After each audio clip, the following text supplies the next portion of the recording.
Hello everyone, আজ আমি চটপট একটা গ্লোয়িং সেলফ মেকআপ করব। আজ আমার 33 নাম্বার ব্যাচের ফার্স্ট ক্লাস, তো সেক্ষেত্রে আমি আজ একটা চটপট মেকআপ করে ফেলছি। দেখো, আমরা ফার্স্ট ফেসের মধ্যে একটা মর্নিং নেকটার বায়োটিকের ময়শ্চারাইজার লাগিয়ে ফেললাম।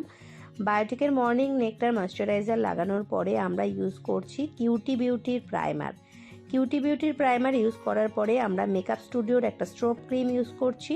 এই স্ট্রোব ক্রিমটা লাগানোর পরেই ফেসটা তোমরা দেখতেই পাবে কি ভীষণই একটা গ্লো চলে আসলো ফেসের মধ্যে।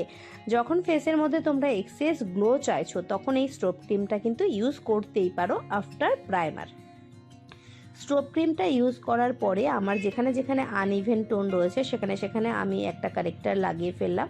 কারেক্টার লাগানোর পরে আমি আজকে ফেসের মধ্যে ডাইরেক্ট ফাউন্ডেশন ইউজ করব না। আমি আজকে ম্যাকের একটা কনসিলার প্যালেট ইউজ করেছি। অনলি কনসিলার দিয়ে একটা হালকা টাচ আপ করেছি, একদম একটা লাইট একটা বেস তৈরি হয়েছে। আমি কিন্তু ফাউন্ডেশন ইউজ করিনি।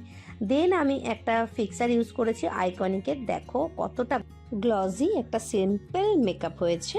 এরপর আমি চলে গেলাম আমার ক্লাসে। টাটা। যাদের ভিডিওটা ভালো লাগবে তারা অবশ্যই একটা লাইক, কমেন্ট অ্যান্ড শেয়ার করে দিও।